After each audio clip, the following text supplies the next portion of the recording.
Because I do remember, and we've spoken about it a few times. I think you struggled a fair bit with cramps, early part of your career. Absolutely. I had this. I used to sweat a lot, Okay. and I would have. It was very common for me to have cramps while batting. Right from the start? Actually, right from a young age. Okay. Right from a young age. And the thing was that people told you is just drink more water, and then, and even the thing about drinking water. Nobody really told you to drink, too much water. Like it was it was like there would be the electrols of the world, and we would try and have a little bit of that, but there was no proper science or understanding behind these cramps, and I just sweat a lot. So then I was just getting these cramps. I can remember even my under 19 days, I used to get cramps, and especially more even in international cricket as I started playing longer and 4-day games, 5-day games. I started playing a lot of that. I was getting a lot of cramps and getting sort of affected by them. And it was only, I read this article somewhere, about this Dr. Graham Bates in Perth, this doctor in Perth who's working with these racing car drivers. Right. I think, I can't remember the name of I think it is Mark Webber, if I'm not mistaken, and Patrick Rafter. If you remember Patrick Rafter, this Australian tennis player who had suffered from cramps in a tennis match. Yes. And I read this article about Rafter and Webber in motor racing, because I think you lose a lot of sweat as well, right? You're in the helmet. Correct. And there was this article about them working with this doctor or consulting with this doctor in Perth. And we so happened to go there in 99, and I actually consulted with him. I found his number and managed to trace this guy in the Perth University, and actually went up there and he was kind enough. He's a lovely man, Dr. Graham Bates, a lovely man. And he was actually, interestingly enough, at that time, he was also doing a research. He was commissioned by the American government to do a research on the issue of how do you deal with sweat and water after the war in Iraq in 1990, right? I think the American soldiers struggled with the fact that they were they were in a different, because they were worried about these chemical weapons and stuff. So they were moving around these desert places with this the masks and stuff, and so they were all sweating. And how much and carrying, right? You can carry, I think they've got to the level, I think you can carry small amounts of food or small amounts of pills and get over and have long periods without eating food.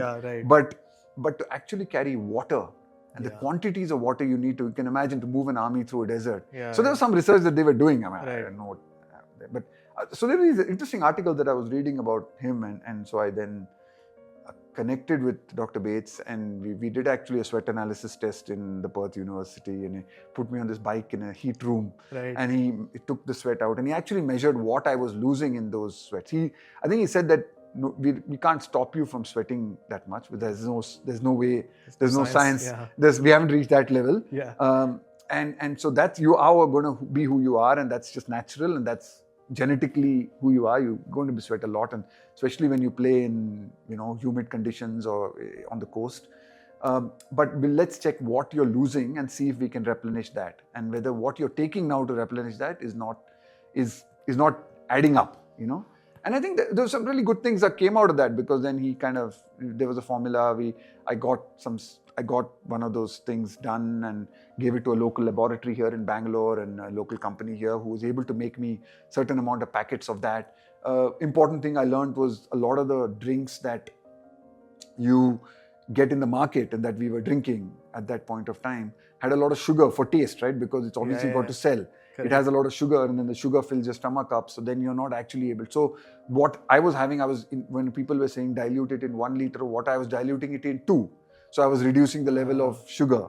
Right. And then having less water, but having more of this substance, electrolytes and these substances. So, and then just thinking about, like, how do you load up before you play a test match? It almost starts pre-hydration 2 or 3 days before we started measuring the urine, the color of your urine. I remember there was spectrometers. We started getting that. So a lot of those things definitely did help me. Never took away the problem completely. I think there's only so much of it you can drink, and if you're losing more than you're drinking, you are going to end up But it made a big difference because then I remember from 99, 2000, I was able to manage it much better.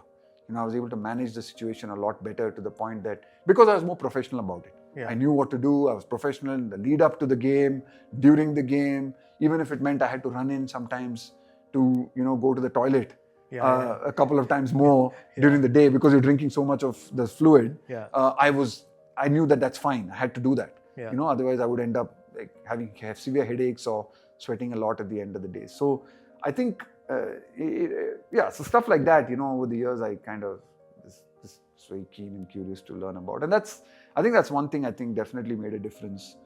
And if I actually see through my early years, I had a lot of 90s and I had a lot of scores where I didn't convert a lot of my starts because I think a large part of it I was completely dehydrated. Really?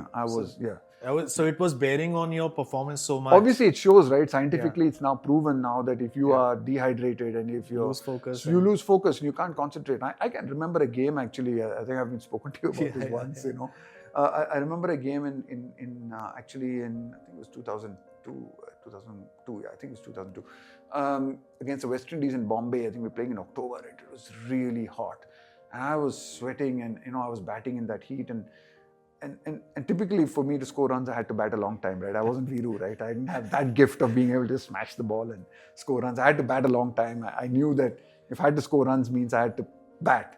And that didn't really work well with my sweat, right? So it kind of was a double whammy. But then I remember this game against the West Indies and we were batting and I actually almost can't even remember the last 15, 20 runs I scored. I was so dehydrated. I remember getting to about 80 and I remember but I was just so desperate to just keep batting and wanting to fight through it. But I think almost to a dangerous level, right? Because I almost remember feeling real giddy. And anyway, I get to about 90, I get to 98. Okay. I'm batting on 98 and I'm batting with Parthiv Patel. And I cut one ball from the leg spinner and it was going to the boundary and I thought, it's gone to the boundary.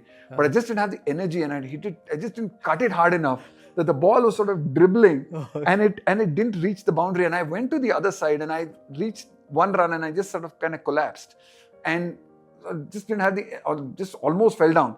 And I heard Parthiv from there say, Rahul bhai, bhago, pahcha nahi hai. And I turned around and just somehow got myself and just collapsed on the line, right? Just collapsed and had to be taken off and straight into a drip and stretchered off the ground. And I went into a drip and, had to get into that sort of IV solution. And so I always thank Parthiv that he gave me that 100, right? Because if he hadn't shouted, I had just given up and I would have just collapsed there and I had to be taken off because I was cramping so much and I was, in such agony. I'm very thankful to Parthiv for giving me that one more 100. Well, there you go. That's a great story. Otherwise, I would have been 99 not out. but yeah, and it's not the first time. I think there were 3 or 4 occasions in my career where I had to be taken off the ground and I was so dehydrated that I had to put drips while I was in the dressing room. Yeah. So yeah, it was a constant bit of an issue for me at times, but I think with better management now and better understanding of these things, I was much better able to handle it. So wasn't there also this product which was then called RD? Yeah. No. So I think what we did was I got this kind of mixture, which was a bit of a variation on the normal carbolite that they were making. Right. I think we put a little bit more of some potassium, or I'm not exactly sure what the combination was. Right. So I then just requested them to make it. So I think they used to make that product for me. It was called Carbolite, and then they had the normal Carbolite, and then they would make one called the Carbolite RD and give it to me and supply it, and I would use it. And then a lot of other people started kind of using it, and in the team, and I think it started getting used in the team and stuff. But a part of the trick was obviously the combination, which was was fine. But the main thing was just ensuring that you diluted it actually enough. Yeah. I think there was so much of sugar because obviously from a taste perspective to market it, a lot of these things need to be marketed and they need to sell, right? I mean, they weren't giving me enough quantities to, I think, make a business of it. Yeah. That to make a business of it, you're probably using too much sugar. So I think that the simple advice was if just double the amount of water there is, it'll dilute the sugar. It'll ensure that your stomach isn't full with the sugar and you'll be able to drink more. Right? Otherwise, your belly would just get filled with the sugar and you're not able to drink enough fluid anymore. So it was just small things like that. I think small hacks like that tended to make a difference. Fantastic. So you've actually taken a lot of initiative in finding solutions to your problems right from the start.